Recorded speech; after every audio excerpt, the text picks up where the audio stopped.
안녕하세요. 저는 행복복지센터에서 일하는 말단 공무원입니다. 행복복지센터라고 하면 뭐 하는 곳인가 하시는 분들이 더러 계실 텐데요. 과거에는 동사무소로 불렸던 곳이랍니다. 저는 그곳에서 매일 서류를 정리하고 민원을 처리하는 일을 하고 있죠. 공무원이 처음부터 꿈이었던 것은 아니었지만 안정적인 직업이 갖고 싶었던 제게는 딱 맞는 직업이었어요. 저를 잘 아는 친구들은 제가 검사가 될 줄 알았다고 하더라고요. 공부를 잘한 것도 있지만 환경적으로도 법대 말고 다른 것을 생각하기 힘들다고 했죠. 하지만 저는 모든 사람들이 예상을 뒤엎고 고등학교를 졸업하고 바로 공무원 시험을 준비했습니다. 대학을 다니면서도 제 머릿속에는 어떻게 하면 빠르게 독립을 할 수 있을까 이 생각뿐이었고요. 그래서 저는 대학 졸업도 하기 전에 공무원 시험을 통과하고는 졸업하자마자 바로 동사무소로 발령이 받았답니다. 시골 동사무소로 발령받기를 원했지만 제 뜻은 받아들여지지 않았죠. 물론 저 역시도 쉽게 오케이 될 문제는 아니라는 것을 잘 알고 있었기 때문에 크게 실망하지는 않았습니다. 가족들은 이런 저를 별종이라고 부르면서 고개를 저었지만 저에게 있어서 가족이나 배경은 방해가 되는 존재일 뿐이었어요. 저는 연애할 때부터 한 가지 철칙이 있었어요. 절대로 법과 관련된 일을 하는 사람과 만나지 말자는 것이었죠. 무슨 그런 조건이 다 있냐 웃는 분들도 계시겠지만 저는 정말 진심이었답니다.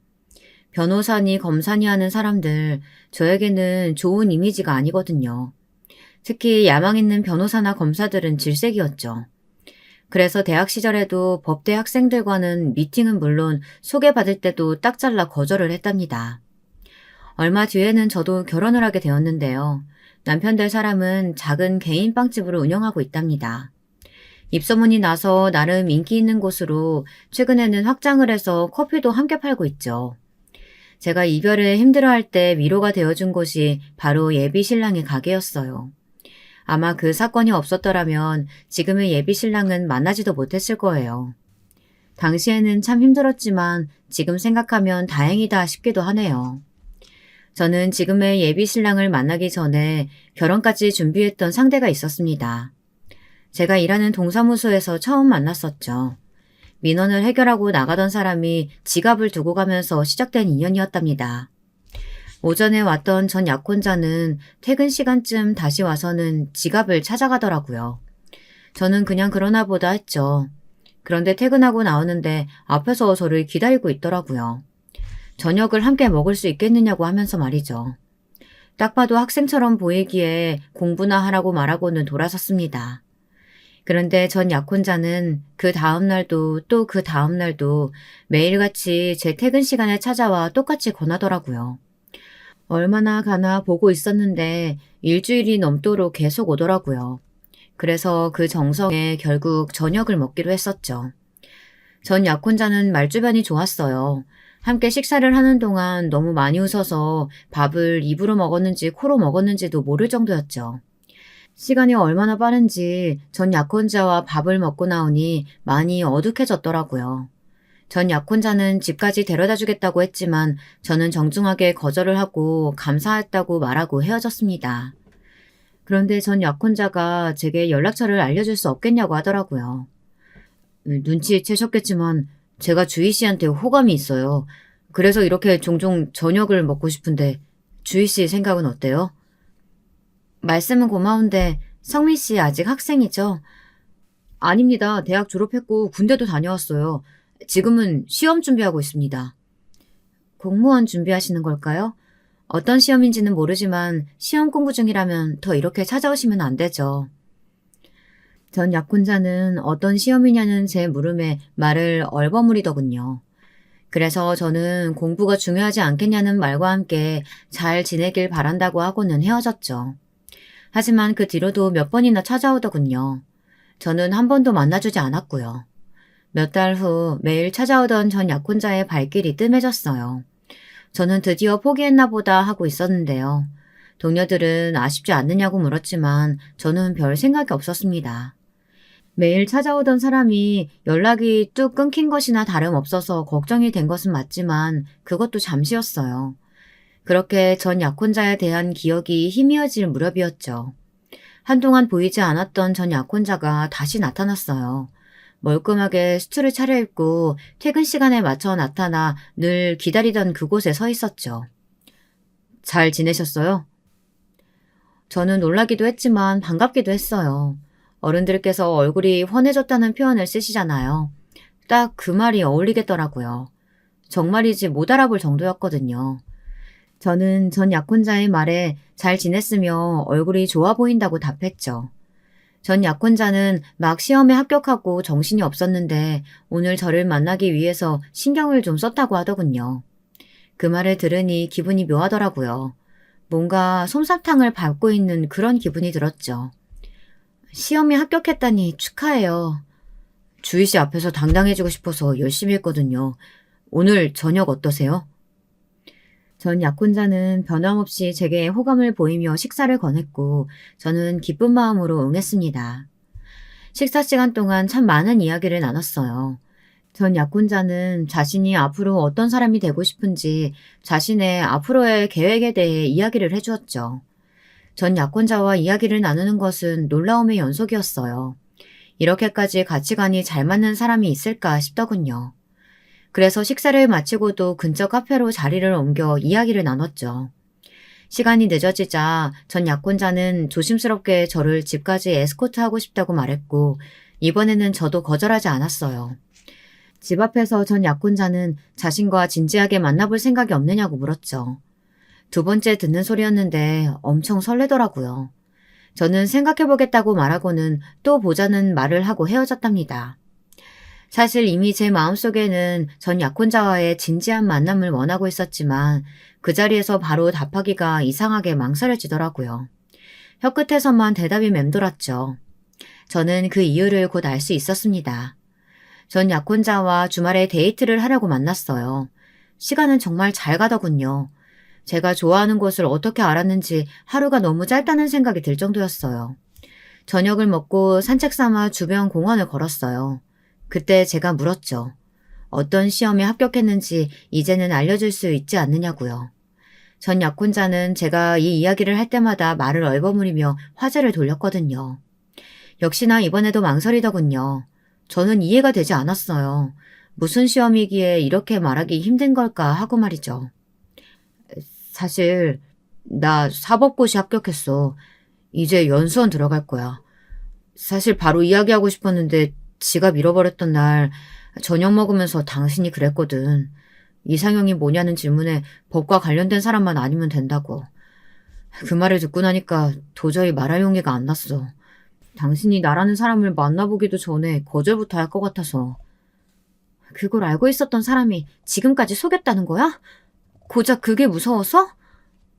고작이라니. 나는 당신이 좋은데 당신이 내가 법 공부했다는 이유만으로 나를 밀어내면 어떨지 내 입장에서 생각해봐. 전 약혼자의 말에 저는 대답할 말을 잃어버렸어요. 제가 극단적으로 법과 관련된 사람을 싫어하는 것은 맞지만 그렇다고 그 사실을 속여가며 제게 호감을 표시했다는 것이 쉽게 받아들여지지 않았죠. 저는 생각할 시간이 필요하다고 말하고는 그 자리를 도망치듯 벗어났어요. 처음에는 전 약혼자가 저를 속였다는 것이 분했고 시간이 지나자 왜 하필 법에 관련된 일을 하는 사람인지 원망스러웠어요. 제 이야기를 듣는 분들은 이런 제 마음을 이해하지 못하실 수도 있을 거예요. 도대체 무슨 일이 있었기에 법과 관련된 사람을 꺼려하는 건가 하고 말이에요. 실제로 주변 사람 중에는 저희 집이 무슨 범죄 집단과 관련이 있는 곳은 아니냐고 물어보는 사람도 있었는데요. 정반대랍니다. 저희 아버지는 검사셨고 큰아버지께서는 판사를 지내셨어요. 여동생은 외국에서 국제 변호사로 활약하고 있고 남동생은 로스쿨에 재학 중이죠. 말 그대로 법조계 집안이라고나 할까요? 당연히 집안 사람들이 법조계에 있다고 다 저 같은 생각을 하고 있지는 않겠죠. 법조계 사람들이 나쁜 것도 아니고요.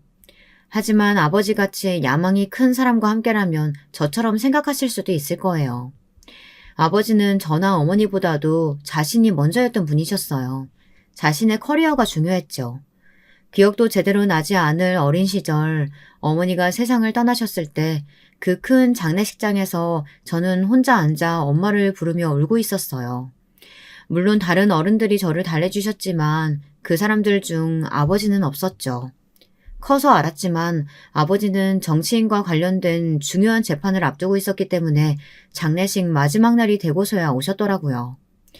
아버지 아니어도 함께 준비한 다른 검사들도 있었을 텐데 아버지는 무조건 자신이 해야 한다고 하시면서 고집을 부리셨다고 하더라고요. 아내가 죽어가는데 얼굴도 보이지 않을 만큼 바빴던 것도 모자라서 마지막 떠나는 순간도 보지 않으셨던 아버지를 저는 용서가 되지 않았답니다. 거기다 더 화가 났던 것은 어머니가 돌아가신 지 1년도 되지 않아 지금의 새어머니와 재혼을 하셨던 거죠. 새어머니가 나쁜 분은 아니셨어요. 오히려 저를 친딸보다 더 친딸같이 아껴주시는 분이시죠. 지금도 유일하게 연락하는 가족이 새어머니세요. 하지만 당시에 저는 아직도 어머니를 잃은 슬픔에 빠져있을 나이라 그런 아버지가 너무나도 밉고 원망스러웠습니다. 그때부터였죠. 아버지에 대한 적개감이 자라기 시작한 것은요. 다른 사람들은 공감하지 못할 수도 있지만 나름 저에게는 상처고 아킬레스건이나 다름없는 부분이라 전 약혼자를 받아들일 수 없을 것이라고 생각했어요. 하지만 전 약혼자는 그런 제 마음을 어떻게든 돌려보려고 무척이나 애를 많이 썼습니다. 그 정성에 저도 마음을 조금씩 열었고 저희는 1년의 연애 기간 끝에 결혼을 하기로 했죠. 전 약혼자는 그 사이 대형 로펌에 들어가 변호사로 일하기 시작했고요. 전 약혼자는 외동아들로 시아버지께서는 병으로 일찍 세상을 떠나셨고 시어머니 한 분만 계셨어요. 첫 인사를 드리는 날 저는 좋은 이미지로 기억되고 싶은 마음에 시어머니께서 좋아하신다는 꽃과 간식을 준비해서 갔습니다. 시어머니께서는 제가 긴장했던 것과는 전혀 다르게 화사한 미소를 지으시며 저를 환영해 주셨어요. 꽃을 보고는 소녀처럼 기뻐하셨죠. 전 약혼자가 누구를 닮아 이렇게 말주변이 좋은가 했더니 시어머니께서 정말 유쾌하고 재밌으시더라고요. 말씀하실 때마다 웃음이 터질 정도였죠. 그렇게 즐겁게 시간을 보내고 나서는데 시어머니께서는 종종 놀러오라고도 말씀해 주셨답니다. 전 약혼자는 시어머니께서 저를 좋아하는 것 같다고 말하며 무척이나 행복해했죠. 저 역시도 마찬가지였어요. 환영받는 기분을 싫어할 사람이 누가 있겠어요.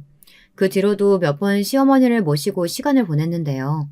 정말이지 이런 시어머니라면 결혼 생활도 힘들지 않겠다 싶을 정도였답니다. 그런데 이런 저의 생각이 와장창 무너지는 사건이 있었어요. 결혼 준비를 하며 함께 예물을 보고 온 다음 날이었습니다. 보석상에서 일하는 친구에게 부탁해 예물을 맞췄던 저는 충격적인 연락을 받았죠. 친구가 전화가 와서는 시어머니께서 예물을 모두 취소하셨다고 하더라고요. 저는 무슨 일인가 싶어서 친구에게 물었지만 친구도 자세한 사정은 모른다고 했죠. 그저 전화가 오셔서 예물 맞춘 것들 다 없었던 일로 해달라는 말씀만 남기셨다고 하더군요. 저는 시어머니께 바로 전화를 드려 자초지종을 확인하고 싶었지만 연락이 닿지 않았어요. 전 약혼자도 마찬가지였고요. 저는 전 약혼자에게 예물을 취소하셨다는 소리가 무슨 일이냐고 문자를 남겼어요. 한참을 초조한 마음으로 기다리고 있는데 전 약혼자에게서 연락이 왔더군요. 그는 잔뜩 피곤해 지친 목소리로 결혼을 좀 미뤄야 할 것 같다고 말했어요. 저는 그게 무슨 소리냐고 물었지만 전 약혼자는 쉽게 대답하지 못하더라고요. 제가 계속해서 물어보자 전 약혼자는 망설이며 이야기를 하더군요. 시어머니께서 보이스피싱을 당하셔서 예물비를 날리셨다고 말이죠. 그 때문에 허겁지겁 취소를 한 것이라고 말이에요.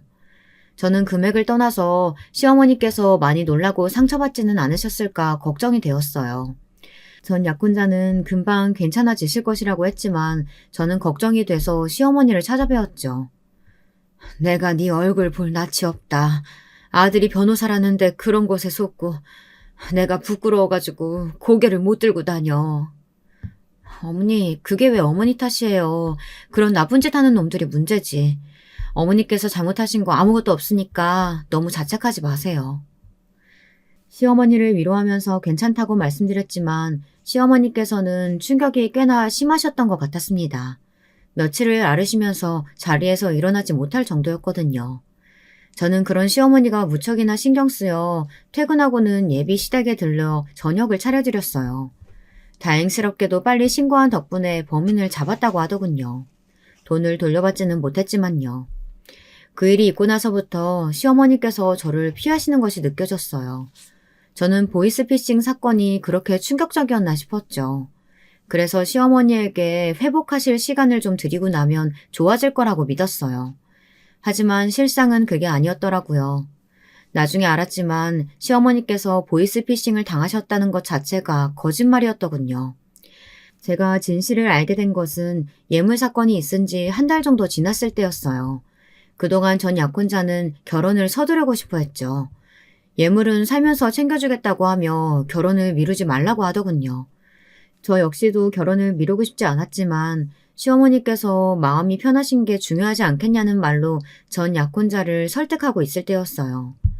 친구와 오랜만에 공연을 보고 나오는 길이었죠.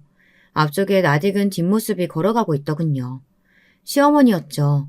젊은 여성분과 다정하게 팔짱까지 끼고 가더군요. 전 약혼자는 외동이었기에 순간 누군가 싶어 서둘러 따라가 시어머니를 불렀어요. 시어머니께서는 저를 보시고는 화들짝 놀라는 표정을 짓고는 허둥거리며 여기에 무슨 일이냐고 했죠. 친구랑 오랜만에 공연 보러 왔어요. 어머니는 무슨 일이세요? 공연 보셨어요? 어머니? 어머니라니? 이 사람은 누구예요? 내가 나중에 설명해 줄게. 우선은 그냥 가요. 너도 다음에 보자. 시어머니께서는 당황해하시며 그 여자에게 가자고 재촉하시고는 제게 차갑게 전화하겠다고 말씀만 남기고 가버리셨어요. 저는 이게 무슨 일인가 이해가 되지 않았죠. 저 여자는 누구며 왜 시어머니께서 당황하신 것인지, 그리고 그 여자는 제가 어머니라고 부르는 것에 왜 놀라는지 어느 것 하나 궁금하지 않은 것이 없었어요. 다음날 시어머니께서 전 약혼자 몰래 따로 좀 만났으면 좋겠다고 하셨죠. 저는 퇴근하고 집으로 가겠다고 했지만 시어머니께서는 시간 맞춰 자신이 동사무소 주변으로 오겠다고 하셨어요. 전 약혼자에게 재판 준비로 저녁에 볼 수 없다는 연락을 받은 상황이라 저는 그렇게 하겠다고 했죠. 전화를 끊고 나니 뭔가 쎄한 기분이 들었어요. 퇴근 시간까지 일이 손에 잡히질 않았죠. 불안한 마음으로 약속 장소로 나갔습니다. 시어머니께서는 언제 오셨는지 벌써 커피를 반이나 드셨더라고요. 저는 여기까지 무슨 일이시냐고 최대한 밝은 목소리로 이야기를 꺼냈어요. 하지만 시어머니의 반응이 좀 달랐어요. 어떻게든 분위기를 띄워보고 싶었는데 시어머니의 반응을 보니 저도 힘이 빠지더라고요. 시어머니께서는 커피를 한 모금 하시더니 청천벽력 같은 이야기를 꺼내셨어요. 그냥 우리 아이랑 헤어지는 것은 어떻겠니? 네? 갑자기 그게 무슨 말씀이세요? 헤어지라뇨. 내가 아무리 생각을 해봤지만 아무래도 너랑 우리 아들은 안 맞는 것 같아서 뭐 하나 딱딱 들어맞는 것이 하나도 없잖아. 아직 상견례도 안 했으니 그냥 결혼 접었으면 좋겠다. 물론 상견례는 저의 사정으로 뒤로 미룬 것이 사실이었어요. 아직 아버지와 제 사이가 원만하지 않다는 것이 문제였죠. 전 약혼자에게는 이런 상황에 대해 다 설명했어요. 100%까지는 아니지만 그래도 아버지와 제 사이가 나쁘고 동생들이 해외에 나가 있다는 것 정도는 고백했거든요. 새어머니와도 만났고요. 전 약혼자는 아버지께는 천천히 인사드리면 된다고 하며 그런 저를 이해해 주었습니다. 그런데 시어머니께서 갑자기 결혼을 없던 것으로 하자니 그동안 상견례를 미룬 제 딸 같아 입안이 씁쓸하더군요. 어머니, 상견례 때문이면 제가 아니, 설명 드릴 필요 없어. 오히려 잘된 일이지. 사실 상견례까지 했었으면 결혼 없기 더 어려웠을 것 아니냐. 다행스럽게도 서로 얼굴도 안 본 사이니 이쯤에서 정리하면 좋겠다. 어머니, 왜 갑자기 이렇게 결혼을 반대하시는지 이유라도 알려주세요. 그 이유도 알고 있나요?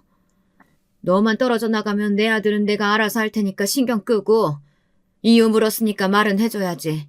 솔직히 네가 뭐 볼 게 있니? 우리 아들한테 뭘 해줄 수 있겠어. 고작 말단 공무원인 주제에. 시어머니는 저를 비꼬듯이 위아래로 훑어보시고는 제가 아들의 앞길에 방해가 되면 방해가 됐지 도움이 되지는 않을 것이라고 딱 꼬집어 말씀하셨어요. 막말로 돈이 많아서 로펌을 세워줄 수 있기를 하나 그렇다고 연줄이 있어서 출세가도를 달릴 수 있게 앞길을 닦아줄 수 있기를 하나 쓸모라고는 눈에 씻고 봐도 없잖아. 우리 아들 얼마나 잘 나가는 변호사인지 본인이 더 잘 알잖아. 안 그래? 시어머니의 말씀처럼 전 약혼자는 지금 다니고 있는 로펌에서도 촉망받는 기대주로 사건도 꽤나 굵직한 것들로 맡아가고 있더라고요. 전 약혼자는 자신이 노력한 만큼 보상받는 기분이 들어 너무 좋다고 자랑처럼 제게 이야기를 한 적이 있었죠. 저도 아는 사실을 시어머니께서 모르실 리가 없으니 시어머니께서 저렇게 이야기하시는 것도 이해는 되었습니다. 그게 그 사람 뜻이라면 충분히 결혼 없었던 일로 할 수 있는데요. 어머님이 원하시는 일이라면 저는 못 들어드리겠습니다. 그 사람이랑 충분히 이야기해보겠습니다. 내가 지금 헤어지라고 하는데 뭐? 어디다 말대꾸야? 결혼은 그이랑 제가 하는 거잖아요. 어머니, 그이가 저랑 결혼하기 싫다고 하면 저는 깔끔하게 헤어지겠다고요. 그런데 어머니께서 찾아오셔서 헤어지라고 하시는 거라면 저는 따를 수 없네요. 시어머니께서는 저더러 꽃뱀이라고 부르시면서 남편 하나 잘 만나서 팔자 펴고 싶어하는 인간일 줄 처음부터 알았다고 손가락질을 하시더군요. 화가 머리끝까지 났지만 저는 최대한 침착하게 일어나 시어머니께 정중하게 인사를 드리고 나왔습니다. 집으로 돌아가는 길에 저는 눈물이 차오르는 것을 참고는 자취방으로 돌아왔어요. 집에 들어서자마자 참았던 눈물이 터졌습니다. 이런 대접을 받으면서 결혼할 이유가 없다는 생각이 들었고 바로 전 약혼자에게 파혼을 통보했죠. 시어머니 앞에서는 전 약혼자와 이야기를 해보겠다고 했지만 저는 그럴 생각이 조금도 없었거든요.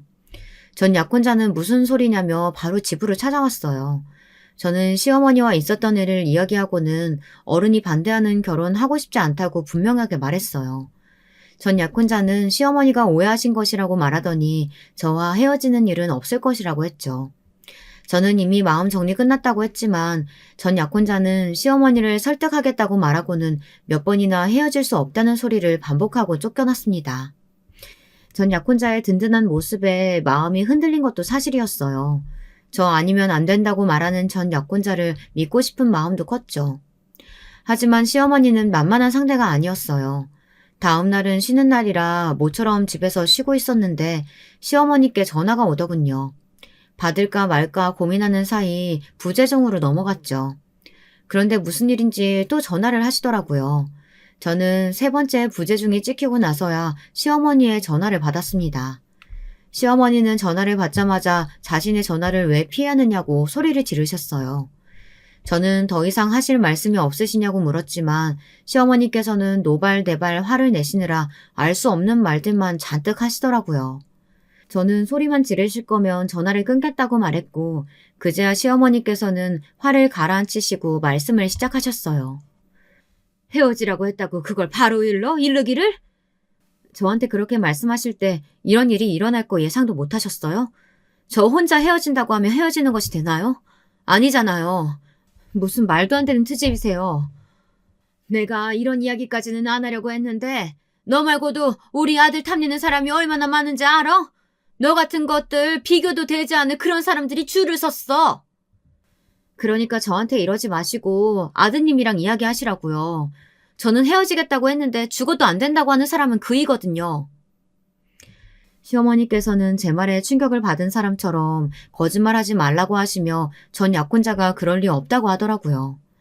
저는 어제도 분명 헤어지겠다고 말했지만 절대 그런 일은 없다고 하고는 갔다고 말씀드리면서 지금 이렇게 저한테 전화를 걸어 화를 내시는 것도 전 약혼자가 시어머니께 헤어지지 않겠다고 말했기 때문 아니냐고 물었죠. 시어머니께서는 잠시 말을 잃으셨어요. 하긴 전공을 찔린 것이나 다름없는데 무슨 할 말이 있겠습니까? 하지만 잠시 숨을 돌린 시어머니께서는 놀라운 이야기를 하셨어요. 예물 취소한 날 내가 진짜 보이스피싱에 걸렸다고 생각해? 그래서 우리 아들이랑 네가 연락도 못했다고? 그게 무슨 말씀이세요? 그럼 보이스피싱이 사실이 아니란 말씀이세요? 내가 그런 것에 속을 사람일 줄 아니? 그날 내가 우리 아들이랑 누구 만나고 있었는지 알아? 아들이 다니는 로펌 최고 변호사님. 그 사람 만나고 있었어. 그분이 자기 조카를 소개시켜 주셨거든. 치과 의사라고 하던데 왜? 너도 봤잖아 공연장에서. 시어머니의 말에 머릿속이 하얗게 변하는 기분이었어요. 공연장에서 허둥거리며 저를 밀어냈던 것이나 제가 어머니라고 부르는 말에 놀랐던 여자의 얼굴이 생생하게 떠올랐죠. 제가 말이 없자 시어머니께서는 신이 난 목소리로 말씀하셨어요. 그 집에서 얼마나 우리 아들을 만족스러워하는지 결혼하면 바로 로펌에서 한 자리 크게 내준다고 하더라고. 집은 그 어디냐 강남 부자촌 하여튼 거기로 마련해주고 차도 새로 뽑아준다고 하고 우리 아들한테만 잘해줘도 충분한데 홀어머니 혼자 둘 수 없다고 나까지 부자촌에 집 마련해주겠다고 하더라. 이렇게 파격적인 조건이 있는데 내 눈에 너 같은 애가 찰 리가 있겠니? 그러니까 적당히 하고 떨어지라고. 내가 섭섭지 않게 돈은 줄 테니. 저는 더 이상은 시어머니의 전화를 듣고 있을 수 없었어요. 보이스피싱에 당하셨다고 상심하셨던 것도 다 거짓말이었다는 것이 믿기지 않았어요. 그리고 그 거짓말에 전 약혼자까지 가세했다는 것이 눈물나게 서러웠죠. 그냥 다른 여자가 생겼다고 하면 그뿐인데 이렇게 사람을 비참하게 만들 필요가 있었을까 싶더군요. 저는 전 약혼자의 번호를 차단한 것은 물론 결혼 준비하던 모든 곳에 전화를 돌려 파혼을 하기로 했다고 말하고는 정리를 시작했습니다. 물론 이런 제 결단으로 인해 당연히 전 약혼자에게도 전화가 가겠지만요. 하지만 이미 차단을 해둔 상태라 연락이 닿지는 않았습니다. 전 약혼자는 늦은 시간 집으로 찾아와서는 이야기를 좀 하자고 하더군요. 저는 소란스럽게 하면 경찰을 부르겠다고 으름장을 놓았어요. 현재 잘 나가는 로펌 변호사가 경찰에 끌려가는 모습이 좋아 보일 리 없는데 괜찮냐고 말이죠. 제 말이 단순한 위협으로 느껴지지는 않았는지 전 약혼자는 한 발 물러서더군요. 저는 결혼하지 않겠다는 제 의사에는 변함이 없으니 괜히 시간 끌지 말고 정리하자고 했어요. 하지만 전 약혼자는 절대 그럴 수 없다고 했죠. 이야기가 길어질 것 같아 저는 전 약혼자와 함께 근처 카페로 향했어요. 그리고 그 자리에서 저는 시어머니께 들었던 모든 이야기를 꺼냈죠. 아마 전 약혼자는 제가 모든 것을 알고 있을 것이라고는 생각하지 못했던 것 같아요. 보이스피싱으로 속인 거 그건 정말 미안해. 어머니가 그런 자리 만드셨다는 것도 몰랐어. 당신한테 예물 취소한 변명을 그렇게 하셨을 것이라고는 상상도 못했고. 속여서 정말 미안해. 그것만이 아니잖아.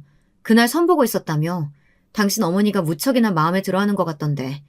그러니까 나랑 헤어지고 그 여자랑 결혼하라고. 아니야. 내가 왜 그 여자랑 결혼을 해. 나한테는 당신뿐인데. 그 여자한테도 결혼하고 싶은 사람이 있다고 분명히 말했고 그 여자도 알겠다고 했어.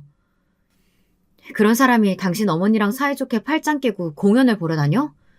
당신 가족들한테 대궐 같은 집 주겠다고 하고 당신을 로펌에서 큰 자리 하나 주겠다고 말하고? 전 약혼자는 그 모든 것이 시어머니의 허황된 꿈일 뿐이라고 말했지만 저는 더 이상 듣고 싶지 않았어요. 다시는 찾아오지 말라는 말과 함께 저는 전 약혼자와 함께 맞췄던 반지마저 돌려주었죠. 전 약혼자가 제게 매달려 사정을 했지만 저는 단호하게 돌아섰답니다. 집에 돌아온 저는 새어머니에게도 결혼을 없던 것으로 하기로 했다고 말했습니다. 새어머니께서는 충격받은 목소리로 무슨 일이 있었느냐고 물어보셨지만 저는 말을 얼버무리면서 정리하기로 했으니 다른 가족들에게는 알리지 말아달라고 했죠. 그날 밤 저는 뜬 눈으로 밤을 보냈습니다. 전 약혼자 앞에서 시원하게 파혼을 통보했지만 사람 마음이 그렇게 깔끔하게 정리되는 것이 아니잖아요. 저는 피곤한 얼굴로 출근을 했죠.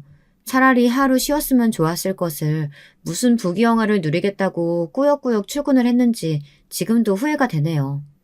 결론적으로 보자면 출근해서 벌어진 사건이 도움이 되기는 했지만 그 이상으로 제가 숨기고 싶었던 일들이 수면 위로 떠오르는 사건이 되기도 했거든요.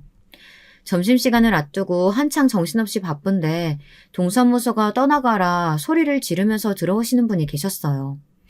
또 진상인가 싶었는데 시어머니더군요. 시어머니는 제 이름을 부르면서 당장 나오라고 소리를 지르셨어요. 함께 일하던 동료들이 이게 무슨 일이냐고 저를 쳐다보더군요. 걱정스러움과 호기심으로 가득한 눈빛을 받으며 저는 마지못해 자리에서 일어났습니다. 시어머니께서는 저를 보자마자 잘 만났다고 하시면서 꽃뱀이 자기 아들 망치려고 용을 쓴다고 하시며 당장 아들과 헤어지라고 했죠. 저는 얼굴이 화끈거릴 정도로 열이 올랐어요. 동사무소에 오신 주민들이 술렁이는 소리가 들렸죠. 저는 다급히 조용히 하시라고 말하며 시어머니를 밖으로 모시려고 했어요. 하지만 시어머니께선 그럴 생각이 전혀 없어 보이셨죠. 내가 틀린 말 했어? 고작 동사무소에서 근무하는 주제에 감히 우리 아들을 넘봐? 너같이 골빈년들 때문에 다른 사람들까지 욕먹는 거야. 알아? 남자 하나 잘 만나면 팔자 피겠구나 싶지? 내가 너 같은 족속들 모를 것 같아? 말 조심하세요. 저는 그 사람이랑 헤어졌으니까 더 이상 저랑 아무 관계 없는 사람이에요. 아무 관계가 없어? 그런데 우리 아들이 그 치과 의사한테 결혼할 사람이 있다고 말해? 내가 방금 무슨 전화 받고 왔는지 알아? 제가 그걸 왜 알아야 하는데요? 분명히 말씀드렸어요. 저는 헤어졌고 그 사람하고는 아무런 관계 없다고. 저한테 와서 이러지 마시고 그 여자 찾아가서 매달리기라도 하시던가요. 제 말에 더 화가 나신 시어머니께서는 막아서는 사람들의 팔을 뿌리치고는 동사무소 내에 배치되어 있는 종이며 안경이며 손에 잡히는 대로 던지기 시작하셨어요. 동사무소 직원들이 그런 시어머니를 재빠르게 붙들고는 안쪽 응대실로 모시고 갔죠. 동사무소에 있던 주민들은 이게 무슨 일인가 힐끔거리며 시어머니께서 들어간 곳을 보셨지만 그것도 잠시 동사무소가 정리되자 하나 둘 자리를 뜨셨어요. 저는 시어머니를 따라 응대실로 들어갔죠. 시어머니는 그런 저를 보자마자 손가락질을 하며 소리를 지르셨어요. 혹시나 위험한 상황으로 번질까 친한 동료 몇몇이 곁에 함께 있었는데요. 시어머니의 막말은 선을 넘었더라고요. 천한 공무원 주제에 감히 어디다 대고 짓거려? 이까지 공무원 좀 한다고 네가 뭐라도 되는 것 같지? 이런 일 하면서 고개 빳빳하게 들고 다니기는. 너희 집 고락선이도 알만하다. 알만해. 할머니, 자꾸 이렇게 행패 부리시면 경찰 부릅니다. 여기가 어디라고 와서 마음대로 하세요. 꿀에 동료라고 챙겨주나 본데 당신들도 똑같아. 저는 동료들에게까지 막말하는 시어머니를 질린 눈으로 바라보며 바로 전 약혼자에게 전화를 걸어 시어머니를 데리고 가라고 말했습니다. 시어머니는 보라며 자기가 눈앞에 있는데 자신의 아들에게 전화를 걸고 있다고 말하며 이러고도 헤어졌다고 할 수 있느냐고 하더군요. 저한테 이렇게 하셔도 소용없으니까 제발 밖에 나가서 아드님이랑 이야기하세요. 저는 진짜 헤어졌으니까. 하여튼 거짓말밖에 할 줄 모르는 것들. 공무원들이 다 그렇지. 지랄 맞은 것들. 진짜 내가 보다 어이가 없어서. 이봐요 할머니. 천한 공무원? 공무원 되고 싶어서 1년에 몇 명씩 지원하는지 알아요? 공무원은 아무나 되는 건 줄 아나. 뭐라고? 지금 뭐라고 했어? 어디 어른한테 건방지게? 자꾸만 말끝마다 주희씨 무시하는데요. 주희씨 집안이 어떤 곳인지 알고나 말씀하시는 거예요? 저는 동료의 팔을 당기며 조용히 하라고 했지만 이미 화가 날 대로 화가 난 동료는 그런 제 팔을 뿌리치고는 결국 제가 숨기고 있던 이야기를 터뜨려버리고 말았어요. 아주머니께서 그렇게 노래 부르시는 변호사 아드님? 주희씨네 가족에 비하면 아무것도 아니죠. 주희씨 아버지가 검사 출신 2선 국회의원이세요. 아시겠어요? 응대실은 삽시간에 조용해졌어요. 시어머니께서는 금방이라도 눈알이 튀어나올 것처럼 눈을 크게 뜨시고는 저를 바라보셨죠. 그 자리에 있던 사람들은 대부분 다 알고 있었지만 일부는 놀란 눈으로 저를 바라보더군요. 앞에 말씀드렸던 아버지는 원체 야망이 크신 분이었어요. 그래서 검사 일을 하시다 정치판으로 눈을 돌리셨고 2선 국회의원으로 국회에서 활동을 하셨더랬죠. 그러다 무슨 일인지 갑자기 국회의원을 그만두시고는 시골로 내려가셔서 유유자적 살고 계셨답니다. 하지만 아무 힘없는 아버지임에도 주변에서는 저를 굉장히 조심스럽게 대하는 편이었어요. 말로는 그만두셨다고는 하지만 아직도 아버지의 영향력이 꽤나 남아있는 모양이더라고요. 국회의원을 지냈다고? 그것도 2선? 아니 그게 정말이야? 정말 국회의원을 하셨다고? 속고만 사셨나? 주희씨 큰아버지는 판사도 하셨고 친척들도 줄줄이 법조계에 있는 아주 명망 높은 집안이거든요. 하지만 더 중요한 건 주희씨는 그런 배경 하나 없이도 착실하고 성실하게 잘 살고 있고요. 그런 훌륭한 사람이라고요. 그런데 뭐요? 감히 천한 공무원? 어디서 와서 막말이야 진짜. 평소에도 거침없이 사람들에게 자기 할 말은 다 하는 동료는 이런 자리에서도 멈추질 못하더군요. 저는 더 이야기하려는 동료를 겨우 말리고는 시어머니께 더 이상 소란 피우지 말고 나가달라고 했어요. 시어머니께서는 제게 정말 아버지가 국회의원이냐고 물어보셨지만 저는 대답하지 않았죠. 때마침 전 약혼자가 나타나더군요. 엉망이 된 동사무소를 보면서 전 약혼자는 왜 여기 와서 일하시느냐고 소리를 질렀어요.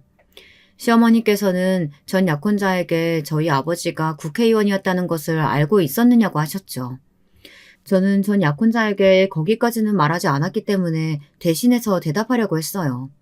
하지만 더 충격적인 일이 남았더라고요. 전 약혼자는 이미 저희 아버지가 누군지 알고 있더라고요. 저는 언제부터 알고 있었느냐고 놀라서 물었지만 전 약혼자는 신경질적으로 넥타이를 풀고는 시어머니께 화를 내고 있었죠. 여기까지 어떻게 하는데 이걸 다 망치세요. 제가 적당히 하고 그냥 넘어가려고 했잖아요. 주희랑 결혼하는 게 더 이득이니까 길게 보고 좀 가만히 있으라고 했는데 왜 말귀를 못 알아들으세요? 아니 나는 아무리 생각해도 이대로 결혼하는 건 너한테 그러니까 그걸 왜 어머니가 판단하시냐고요. 제가 말씀드렸잖아요. 충분히 저울질했다고. 제가 그깟 사랑 때문에 주희랑 결혼한다고 생각하세요?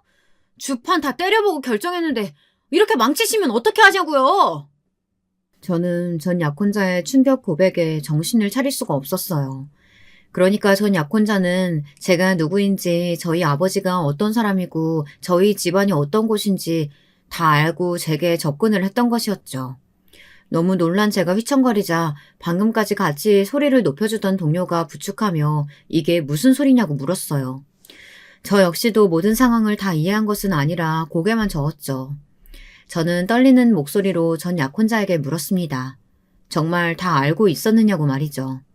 전 약혼자도 이제 다 끝났다 싶었는지 짜증 섞인 말투로 대답하더군요. 당연하지. 그럼 그것도 모르고 접근했겠어? 처음에야 당연히 몰랐지. 그냥 내 스타일이다 싶어서 40패스 전에 가볍게 놀아볼까 싶었고. 그런데 알고 봤더니 당신은 엄청난 사람이더라고.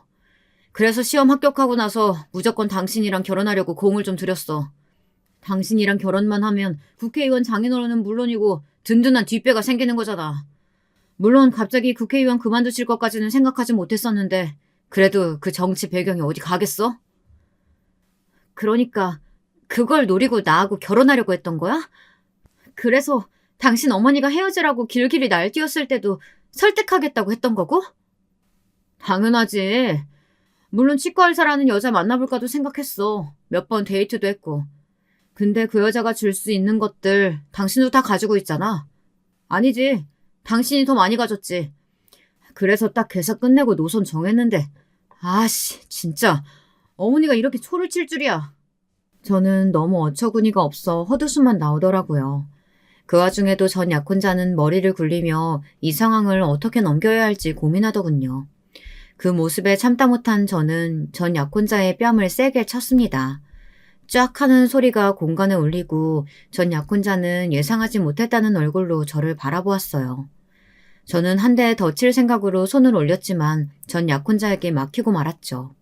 시어머니는 자기 아들 얼굴에 손찌검을 했다고 제게 달려드셨지만 동료들에게 막혀버렸어요. 전 약혼자는 무식하게 이게 무슨 짓이냐고 했지만 저는 담담하게 막아선 제 손을 빼고는 전 약혼자의 무릎을 사정없이 발로 찼습니다. 제대로 맞았는지 쩔뚝거리며 무슨 짓이냐고 소리를 지르는 전 약혼자를 보며 저는 말했습니다. 내가 내 배경을 얼마나 끔찍하게 여기는지 잘 알면서 접근했으면 이 정도는 각오했어야지. 그럼 이 상황에서 내가 눈물이라도 흘리면서 비련의 여주인공처럼 주저앉을 줄 알았어? 내가 왜? 뭐? 진짜 집에서도 별종이다 싶더니만 머리에 무슨 이상 있는 거 아니야? 어디서 교양 없이. 교양? 그럼 너는 교양이 차고 넘쳐서 이런 일을 저질렀니? 내 배경이 그렇게 탐났다고. 그래서 결혼하려고 했다고. 좋아. 그럼 앞으로 내가 너한테 어떻게 하는지 잘 봐. 그렇게 너 같은 새끼가 탐냈던 배경으로 힘으로 내가 널 어떻게 할지 똑바로 보라고. 아마 전 약혼자는 제가 복수를 할 것이라고는 조금도 생각하지 못한 얼굴이었어요. 자신의 예상과 다르게 흘러가는 전개에 많이 놀란 얼굴이었죠. 동료들은 그런 시어머니와 전 약혼자를 밖으로 내보냈습니다. 동료는 괜찮냐고 물었지만 당연히 괜찮지 않았죠. 저는 바로 새어머니께 전화를 드렸고 집으로 가겠다고 말을 했어요. 제가 충격받은 것을 걱정하셨는지 위에서는 저더러 퇴근을 하라고 하더군요. 버티고 앉아있기에는 너무나도 큰 소란이 있었기에 저는 바로 인사를 드리고 집으로 향했습니다. 시골집 앞에 선 저는 선뜻 들어가기가 망설여졌어요. 시골로 이사를 간 뒤 한 번도 찾아온 적이 없었거든요. 제게 있어서 집이란 제가 살고 있는 자취방이 전부라고 생각했고요. 저는 몇 번이나 망설이다가 벨을 눌렀습니다. 문이 열리고 안으로 들어서자 정원에 나와 계시던 아버지와 눈이 마주쳤어요. 시골로 오시면서 반려견을 키우고 계신다고 하더니 견종을 알 수 없는 묘하게 생긴 아이들이 4마리나 있더라고요. 저를 본 아이들은 엄청 반갑게 꼬리를 치고는 제게 몰려들어 냄새를 맡기 시작했죠. 아버지께서는 위험한 아이들 아니니 잠깐 그렇게 서있다 들어가자고 하시고는 말없이 제 손에 들고 있던 가방을 옮겨 드셨어요. 눈물 한 방울 나지 않았는데 그런 아버지의 뒷모습을 보니 저도 모르게 눈물이 터져버렸죠. 저는 그 자리에서 주저앉아 엉엉 아이처럼 울기 시작했습니다. 앞서 가시던 아버지는 그런 제 모습에 놀란 듯 가만히 서 계시더니 제 앞으로 오셔서는 같이 주저앉아 제 머리를 쓰다듬어 주기만 하셨어요. 그렇게 한바탕 눈물을 흘리고 들어온 저는 그동안 있었던 일을 사실대로 말씀드렸습니다. 아버지께서는 화를 내지도 욕을 하지도 않으셨어요. 그저 그동안 힘들었겠구나 딱 한마디 하실 뿐이었죠. 하지만 새어머니께서는 어떻게 그런 인간들이 있을 수 있냐고 하시며 절대 그냥 넘어가면 안 된다고 소리를 높이셨죠. 아버지께서는 저에게 어떻게 하고 싶냐고 물어보셨어요. 어떻게 하기는 어떻게 해요. 이것들을 가만히 안 둬야지. 감히 내 딸 눈에서 눈물이 나게 해?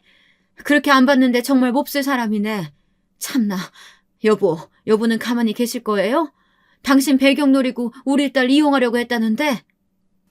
진정 좀 해요. 어떻게 하고 싶은지 주희한테 묻고 있잖아요. 주희가 원하는 대로 해줍시다. 그런 녀석 앞길 막는 것쯤은 아무것도 아니니. 아버지는 담담하게 말씀하셨지만 그 내용은 결코 가볍지 않았습니다. 복수하고 싶은 마음은 굴뚝 같았어요. 하지만 그렇게 했다고 해서 과연 제 마음이 가벼워질까? 그것도 아닌 것 같아 마음이 복잡했죠. 제가 고민에 빠져있자 아버지께서는 알겠다고 하시며 본인이 해결할 테니 그저 모르는 척하고 가만히 있으라고 하셨어요. 그리고는 동사무소를 옮기는 것은 어떻겠는지 물어보셨죠.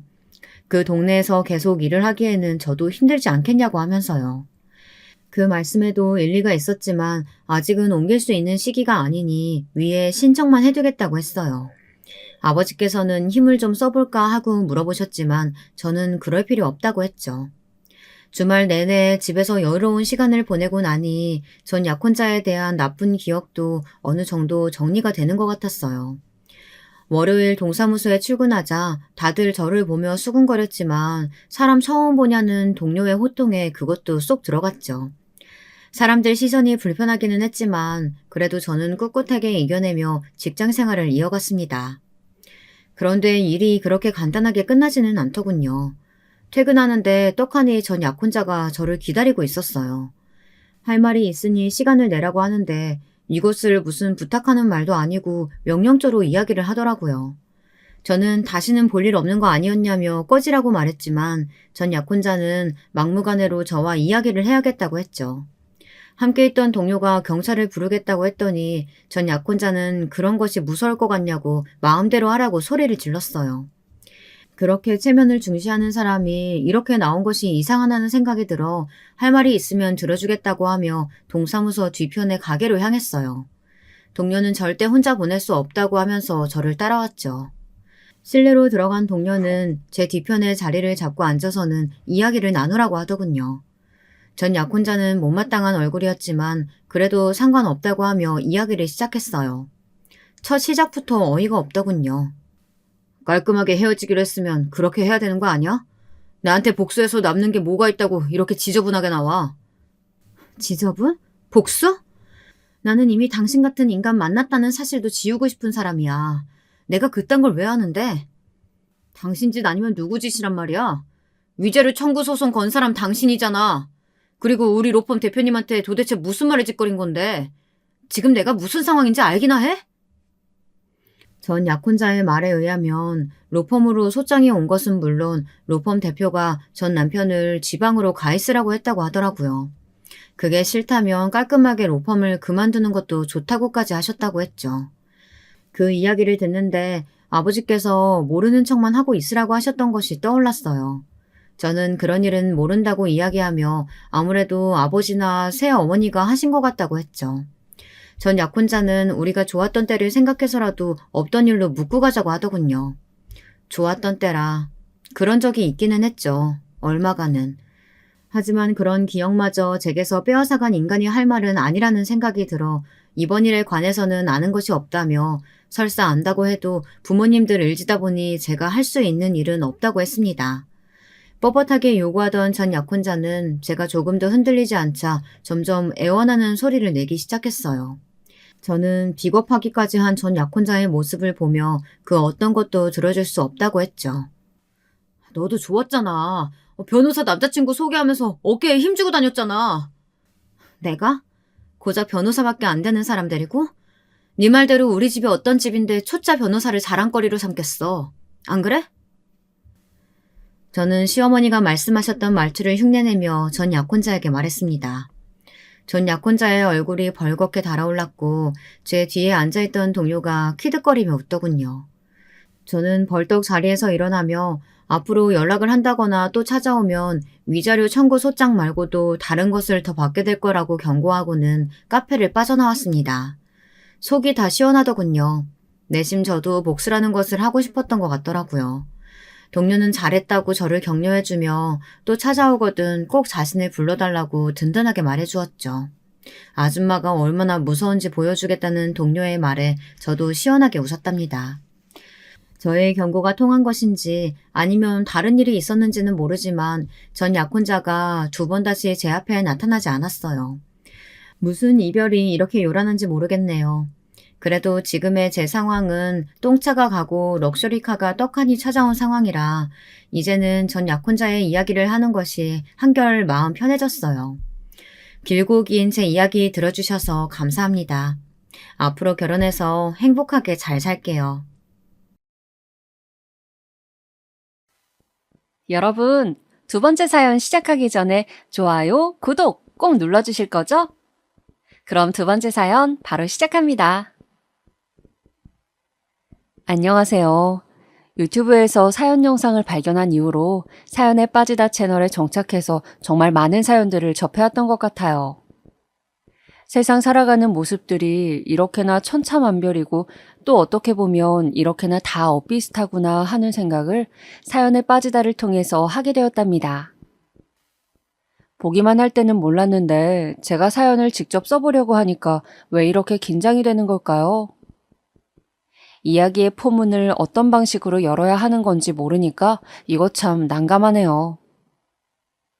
간단히 제 소개를 해드리자면 저는 한 아이의 엄마입니다. 아이가 있다는 것은 이 아이에 부친되는 사람 또한 존재한다는 것이겠죠? 바로 이 인연에 얽힌 이야기를 적어보고 싶어서 이렇게 사연을 신청하게 된 것이에요. 제가 글을 적어내려가는 재주가 영 없는 사람이라서 사연의 완성도가 어떻게 될지 걱정이 앞서지만 제가 겪었던 일만큼은 절대 평범한 것이 아니었습니다. 이 경험에 기대어서 적어보도록 할게요. 결혼하고 1년이 채 안 되었을 무렵이었습니다. 아직 한창 좋을 신혼부부라고 할 수 있는 시기였죠. 그때 남편은 회식이 잦은 직장을 다니고 있었어요. 그곳이 워낙 회식하는 횟수가 빈번하고 예고 없이 갑자기 회식이 잡히기도 하는 곳이라 저는 익히 그런 부분을 알고 있었습니다. 익숙했었다는 것이죠. 그러던 어느 날이었는데 월요일부터 회식이 있다고 남편이 연락을 해온 겁니다. 아무리 그래도 월요일에는 회식이 있는 경우를 잘 못 봤다시피 했었기 때문에 참 드문 일이다 싶었었죠. 당연히 월요일이라서 무조건 바로 퇴근할 줄 알고 저녁 준비를 했는데 어쩔 수 없네.